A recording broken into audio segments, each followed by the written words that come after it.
नमस्कार मैत्रिणींनो, welcome to my channel. आपण आज 40 इंचासाठी कुर्ती कटिंग पाहणार आहोत. Top cutting. त्यासाठी पूर्ण उंची घ्यायची आहे. तुमची काय पूर्ण उंची असेल ती तुम्ही टाकून घ्यायची आहे. आता आपण तयार गळा असेल तर कशा पद्धतीने कटिंग केलं जातं हे पाहूया. याच्यामध्ये अशा पद्धतीने फोल्ड करून घडी करून घ्यायची आहे आणि तुमचा गळा काय गळा उंची काय असेल ती तुम्ही टाकून घ्यायची आहे. चॅनलवर नवीन असाल तर प्लीज चॅनलला सबस्क्राईब, लाईक आणि शेअर करायला विसरू नका. प्रथम आपण पूर्ण उंची टाकून घेऊया.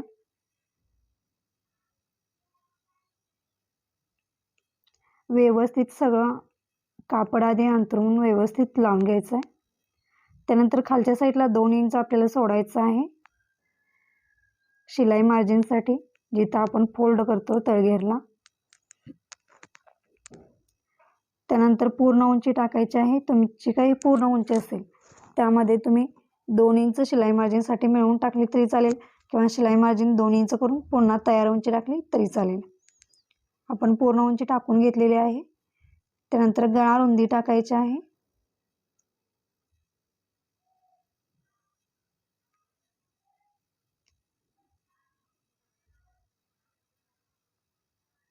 शोल्डर टाकून घेऊया. मी 7 शोल्डर टाकलेले आहे. 7 वर मार्जिन केलेलं आहे. त्यानंतर आर्महोल ही मी 7 टाकलेला आहे. काही 40 चेस्टसाठी कुर्ती किंवा टॉप आहे. शोल्डर सुद्धा मी 7 टाकलेला आहे. 7 वर मार्जिन केलेलं आहे अशा पद्धतीने.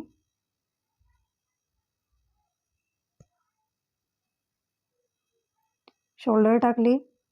त्यानंतर आपण चेस्ट टाकायचे आहे. आता इथे चेस्ट येते 40चा चौथा भाग येतो 10. प्रथम मी 10 वर मार्जिन करून घेतलं तयार चेस्ट आणि त्यामध्ये 2 इंच शिलाई मार्जिनसाठी मिळवलेलं आहे. असं 12 इंचाचं माझी घडी होते. प्रथम आपण तयार माप टाकायचं आहे, त्यामध्ये 2 इंच शिलाई मार्जिनसाठी मिळवायचं आहे.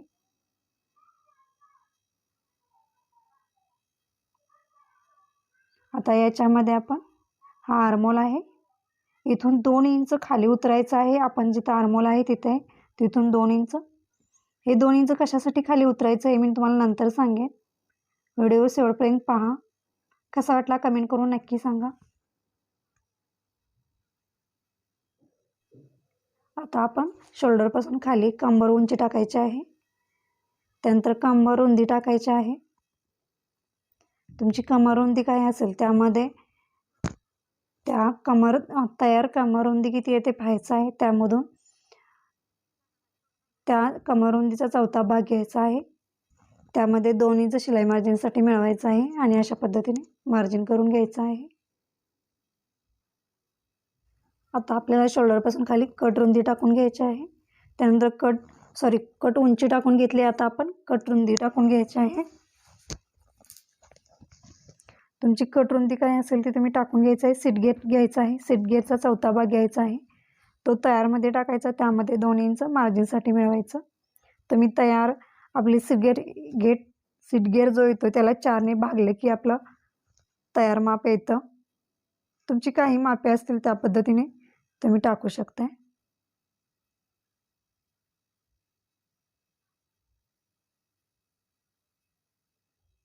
माझा सीट गेअर 40 येतो, त्यामध्ये मी 2 इंच मार्जिनसाठी मिळवलं.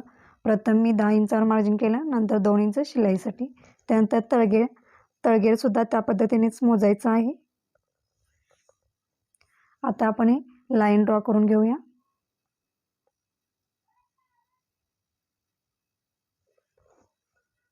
चॅनलवर नवीन असाल तर प्लीज चॅनलला सबस्क्राईब, लाईक आणि शेअर करायला विसरू नका. अशाच वेगवेगळ्या साईजचे आणि वेगवेगळे पॅन्ट असतील किंवा टॉप असतील यांचे व्हिडिओ चॅनलवर आहेत, तुम्ही नक्की पाहू शकताय.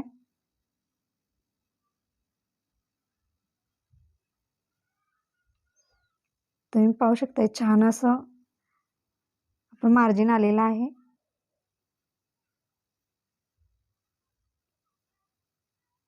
तुम्हाला थोडं दिसत नसेल त्यासाठी मी पुन्हा थोडं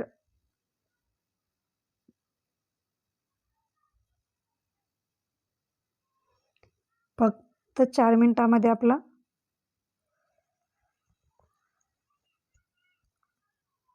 फ्रंट साईड कटिंग झालेला 1 इंचावर मार्जिन करायचं आणि गोलाकार असा आकार देऊन घ्यायचा आहे. हा फ्रंट साईडचा भाग आहे. आता इथे 2 इंच याच्यासाठी घेतलं की आपलं काही वेळेस तिरकं जे आपण लाईन ड्रॉ केलं आहे ते तिरक्या येतात, त्यामुळे काखेमध्ये फुगा येतो, चुन्या पडतात. त्यासाठी असं 2 इंचावर खाली उतरलं की स्ट्रेट राहतं. आपल्या ज्या आपण लाईन ड्रॉ केलेल्या आहेत त्या मुंड्यापर्यंत तिरक्यात जात नाहीत, याच्यासाठी 2 इंच घेतलं. याच्यामध्ये काही शंका असतील तर कमेंट बॉक्समध्ये विचारा. आता आपण कटिंग करून घेऊया.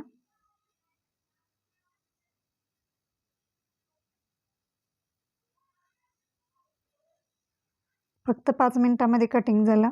अगदी सोपी पद्धत आहे. आता आपण बॅक साईडचा भाग कटिंग करून घेऊया. ओपन बाजू समोर ठेवायचं आहे, पॅक बाजू आपल्याकडे घ्यायची आहे. त्यांचा आपण जो फ्रंट साईडचा म्हणजे पुढचा भाग कटिंग केलेला आहे तो तसाच आहे तसा ठेवायचा आहे.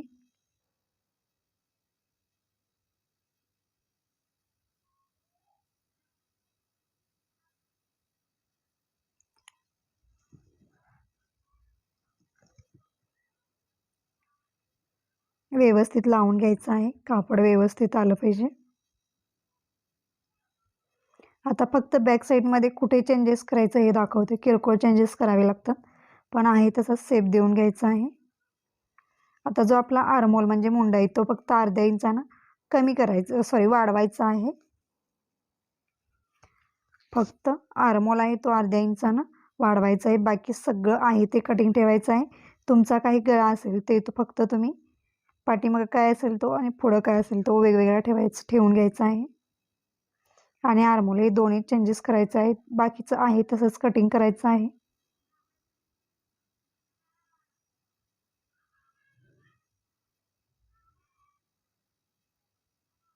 मी बॅक साईडचा गळा कटिंग करून घेते. चौकोनीच ठेवायचं आहे मला, त्यामुळे मी आहे तसंच कटिंग करून घेणार आहे.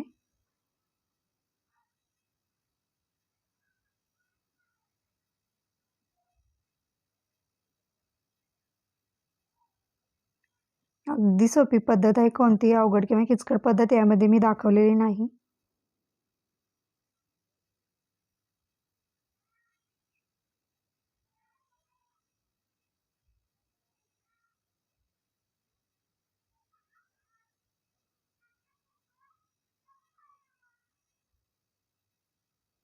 खूप छान असं फिनिशिंग येतं टॉपला. तुम्ही पाहू शकताय. बॅक साईड आपली तयार झालेली आहे आणि ही आहे फ्रंट साईड.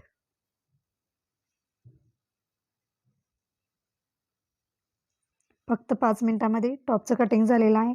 काहीही अवघड नाही. अगदी सोप्या पद्धतीने आपण बिनधास्तपणे अशा प्रकारे मापे टाकून कटिंग करू शकतो. तुम्ही जर नवीन असाल तर पेपर कटिंगवर सराव केला तर मेन फॅब्रिकवर छान जमतं कटिंगला. तुम्ही पाहू शकता. याचं टॉपचं फिनिशिंग खूप छान येतं आणि दिसायला खूप छान असा टॉप आपला तयार होतो. त्याच्यानंतर आपल्याला बाय कटिंग करून घ्यायची आहे. चॅनलवर नवीन असाल तर प्लीज चॅनलला सबस्क्राईब, लाईक आणि शेअर करायला विसरू नका. त्यानंतर तुमची बाह्य उंची काय असेल ती तुम्ही टाकून घ्यायची आहे. त्यामध्ये 1 इंच किंवा 1.5 इंच शिलाई मार्जिनसाठी मिळवायचं. त्यानंतर पुन्हा 3 इंचावर खाली उतरले मी. एक तिरकी लाईन ड्रॉ करून घ्यायची आहे. त्या लाईनचा मध्य काढायचा आहे आपल्याला आणि खाली अर्धा इंच आणि वरती अर्धा इंच मार्जिन करून आकार देऊन घ्यायचा आहे. दिसायला थोडं कलरचाच चॉक असल्यामुळे दिसायला थोडा प्रॉब्लेम येतो.